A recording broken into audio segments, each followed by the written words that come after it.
my goodness. It's just been like Thursday, right? We had the Thursday show, Christmas Eve show. We played like this last 6 days, and I'm just gonna roll the clips. Okay. Overnight, President Trump ending with a pen what he began with this video message last week. It really is a disgrace. This will also avert a government shutdown at midnight tonight. The president announced the signing in a statement. The bill includes a $1.4 trillion to fund government agencies through September. The president confirmed his move last night in a statement that criticized China and the Democrats, and he repeated his claim that the bill is full of waste and does not give people enough direct help. Yeah, Craig, the House just voted to more than triple these direct payments from $600 to $2,000. The vote fell largely along party lines, with Democrats in favor of the boosted payments and Republicans opposed, despite the president's demands.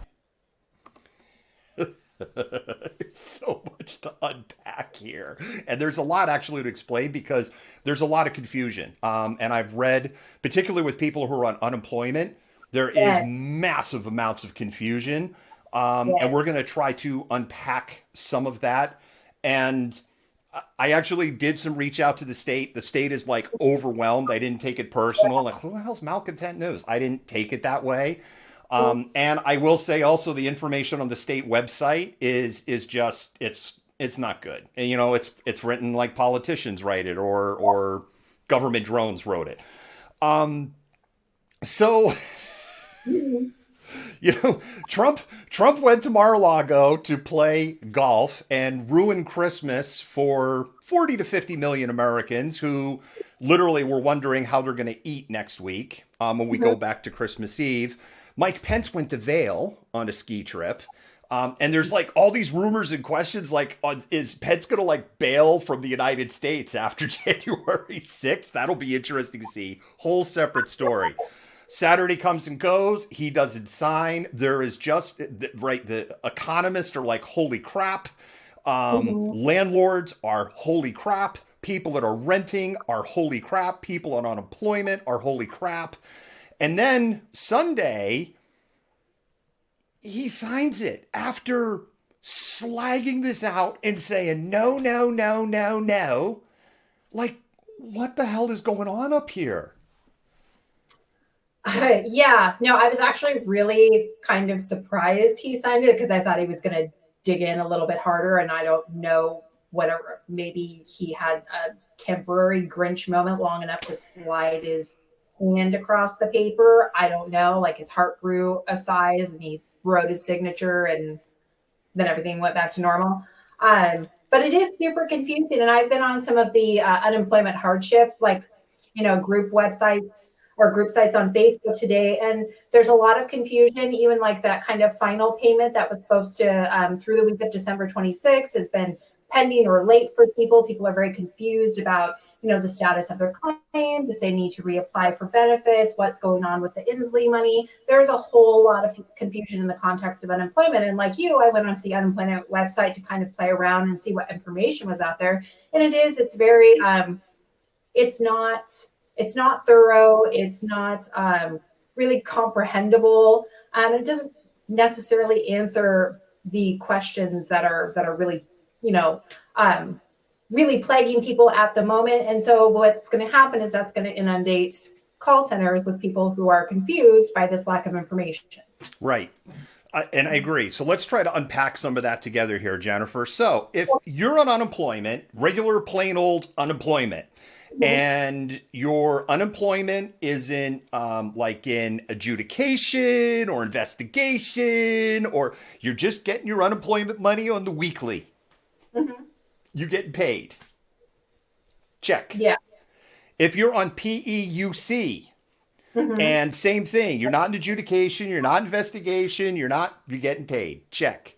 If you are on extended regular unemployment and your money hasn't run out on the extension, you're getting paid. Check. It's the same thing, as long as you're not in adjudication or all that other stuff.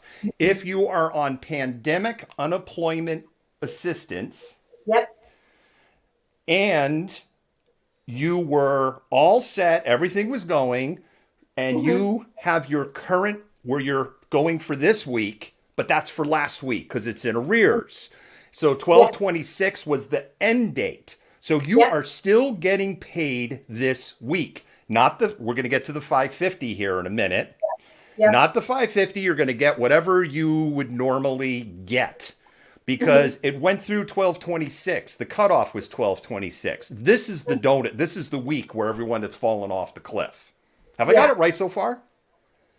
I think so. My only contention here is like what I've seen on the multiple Washington unemployment websites that I've gone to is that a lot of people that assumed that they were being paid this week, you know, the whole arrears through 12/26, haven't seen any movement on their claims and they're starting to panic. And I think part of what people need to realize is you had a bank holiday on Friday, and I think that is why they're not seeing the movement. And the state did say all the way back before Thanksgiving that through Thanksgiving to the end of the year, you shouldn't be expecting necessarily get your payments on the regular day that you get the payments because we have all these holidays coming through during this time. Yeah. And then you combine that with, you know, this whole potential lapse in payments and him waiting and prolonging the signing process. And I'm sure it's a mess at unemployment right now, but that kind of lack of information, that's really necessary to kind of, I guess, calm people's concerns. Just isn't out there, and it's, you know, not accessible through call centers because they're so bogged down and overloaded. So I think it's just creating more panic than necessary. And so one of the things that's been in the news is the actions that Washington State has taken because Washington State, I can't say it's the only state, but I did see in a number of news stories and also just trying to find out like what the heck's going on here. Washington State came up in a lot of national and even local stories going, hey, Washington State is doing this. So for about 95,000 people on PUA, who, again, you're not in adjudication, your money hasn't run out, blah, blah, blah, blah, blah. They're going to get a one-time check for $550. That check will actually, I believe, the check, when I say check, it's metaphorical, a little debit card or direct deposit. That money, as I understand, will also hit your account this week. And that is to fill the hole that is coming next week because you can't file for next week, which is this week. And this is where it gets all confusing because Donald Trump had a temper tantrum and didn't sign the document on Saturday and instead signed it on Sunday. Yeah, no, exactly. And the problem is too with the whole adjudication issue is that, you know, back in what was it, May, June, when we had all that identity fraud and the state lost, what was it, millions of dollars for false claims. A lot of people, again, I've been reading through these Facebook group pages, are still in adjudication, have been waiting, even though they've submitted the stuff to have their stuff cleared. So these are potentially people that could have benefited from that $550, but because, you know, ESD is so backlogged and bogged down and has so much going on, they're still in adjudication and won't be eligible.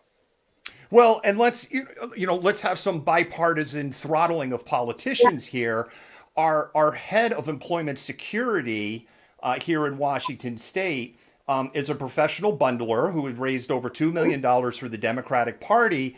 And it really smacks of some crony, hey, here, have this job. This is a easy job. And it was an easy job right up until COVID. And then it became a nightmare. And the person that heads up, her name is escaping me, is like absolutely unqualified for the job and was unqualified to have the job in the first place. I'm not saying that because employment security is just a dumpster fire right now in the state of Washington. Yeah. So it's Susie Levine. That's who it is. It's who again? Susan Levine. Susan Levine. Thank you so much. And Susan Levine, under her watch, employment security lost up to $600 million. And she still has a job. Yeah. And we're not talking $600 million at the federal level. I mean, for the state budget, $600 million is a lot of money. It is a lot of money, and unfortunately, there were a lot of people that were whose identity was taken, who were actually needing to receive unemployment benefits that were, really negatively impacted by all of that, because what they did is they stopped payments for a while until they could determine identity and all this other stuff. And there are a lot of people actually out there still waiting from that time period to have that stuff processed. And the nightmare is only beginning. Let me throw this one out there for some of the people who had their identity stolen and have not, but they weren't collecting unemployment. They didn't need unemployment. They had their identity stolen, because guess what they're going to get in the mail in about another 45 to 60 days? Overpayment. They're going to get a W-2. Yeah. Oh, yeah. I didn't even think about that. Not to mention the whole overpayment thing. And yeah. So the first thing they're going to get is a W-2 for people that didn't look into this. And they're going to go, what do you mean I got $10,000 in unemployment? I was working the whole time. Yeah. And then they're going to call up and go, well, what's this W-2? And then, Jennifer, then they're going to get the, hey, you owe us $10,000 message. Yeah. That's what a gonna mess. Be a mess. Yes. Louis, Jigs. The other thing that's happened there is, again, there's so much to unpack. Did you read the statement from the White House that came out? Did you read this document that, that Donald Trump put his name on the bottom of? No, I did not. So a statement comes out from the White House explaining why he signed the document. And it reads in this language that there is just no way that Trump wrote it. It was written by a staffer, and it's explaining and using lots of legal terms and getting into constitutional law and citing the 1974 decision that a president can redline a bill, but right, it's taking out of context, which we'll get into in a minute here. And then there were like 3 sentences tacked on in the end that, if you could imagine visually, it was like they were written in crayon, right? It was kind of like, China evil, I'm going to get you $2,000, bigly amazing, you just wait and see, I love the American people. I heard snippets about this, and I saw posts about it on social media, but I've not read the document. But I heard that he went back to blaming China for all of the woes again. Yes. And I know that I've started kind of bagging on low information voters. And honestly, I do wish more low information voters would watch shows like ours and get a little more informed, because what the low information voters are is like, he could do line item veto. But Republicans, you're laying in a bed of your own making, because Bill Clinton got line item veto in 1996. And Bill Clinton started using the line item video.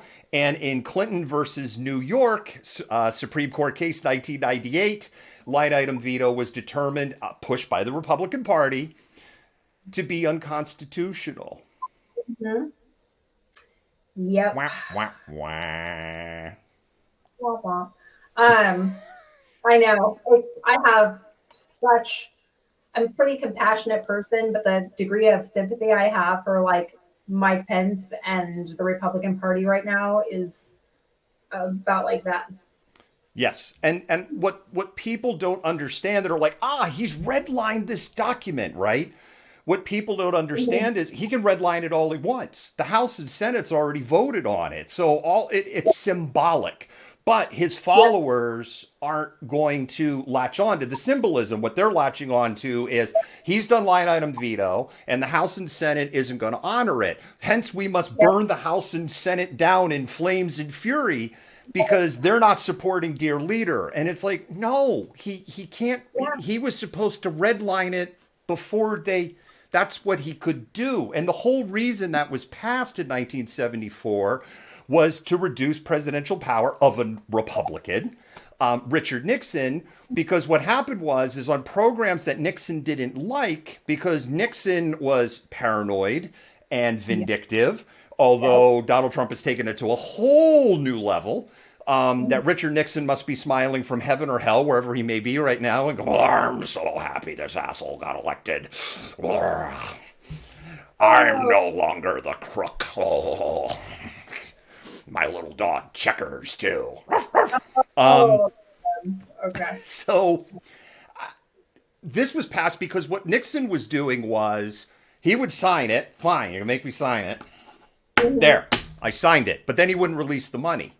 So this is why they created this red line for the bill to come before, because this was like a check and balance. Because basically what the House and the Senate want was, if you don't release the money by X number of days, then we could just take the money and we're just gonna do it. Right? You can only sit on it for so long.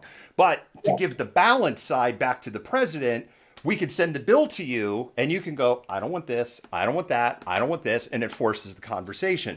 But as we know, including within Trump's camp, Trump was completely detached from all negotiations on the omnibus bill and the COVID stimulus bill. Yep.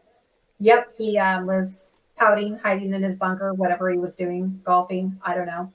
But totally like abdicating his duties as president of the United States because he was in the throes of a temper tantrum. So yeah. The other thing that's happened is the House has voted to add $1,400. There's all sorts of confusion on that too. It's like, oh, the House added $2,000. No, they didn't vote on $2,000. They added on $1,400 because Trump wanted $2,000. He didn't want $2,600.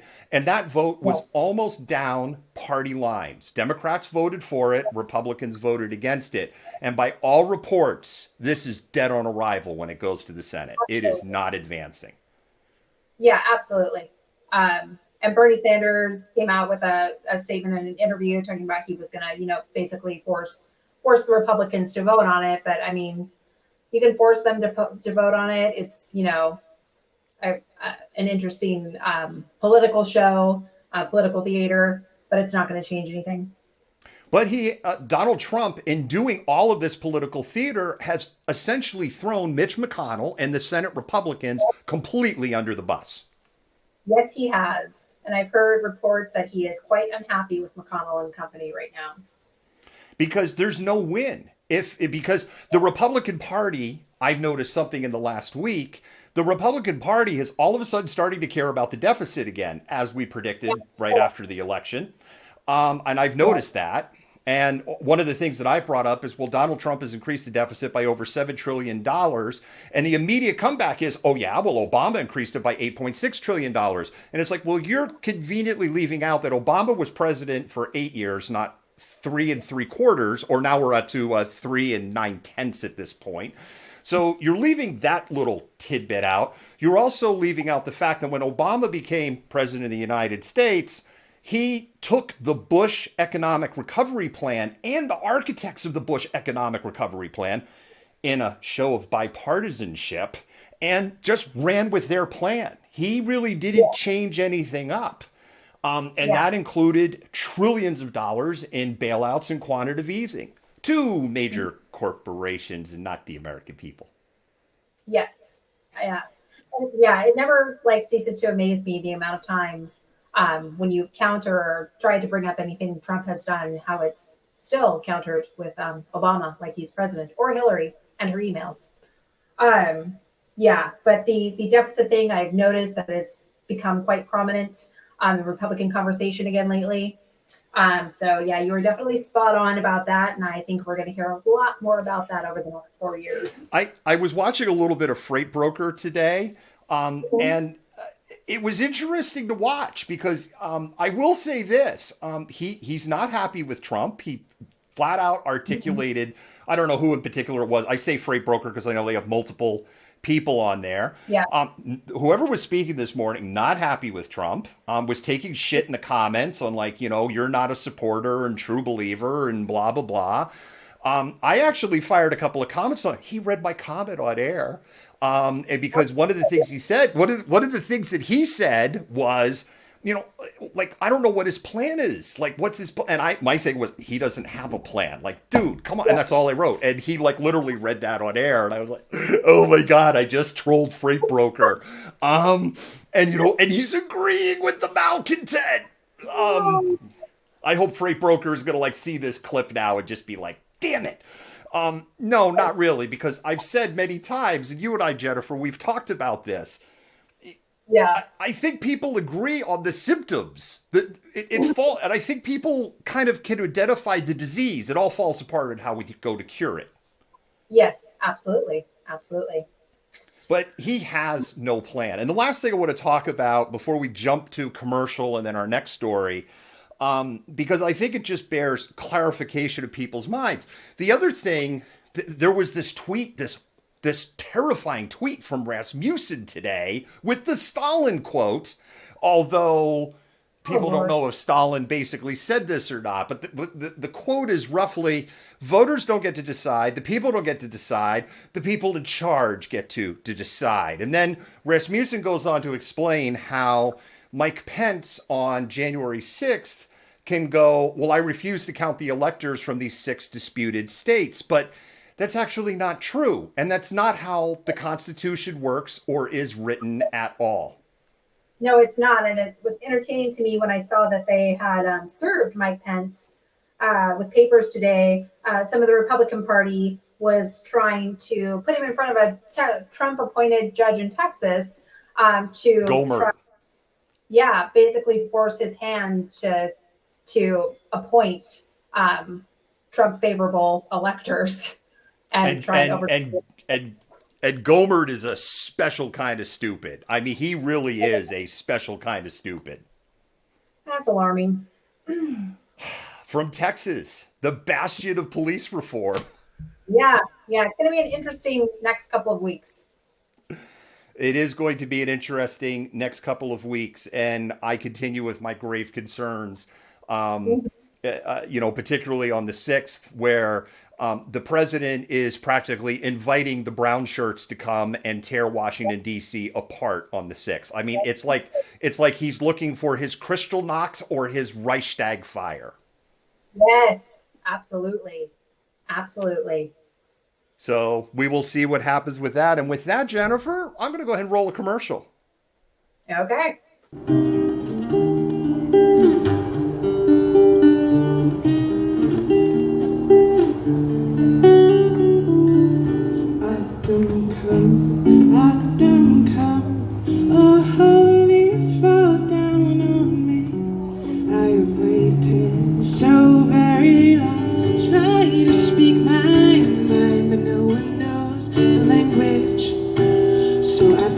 To the side. Music has a power greater than words can really express. Some birds sing a song to me. Let me know where I'm supposed to be. It's such a shame, yeah. Well, I was your TV girl. The EP is called Blue, and my website is classicelishamusic.com.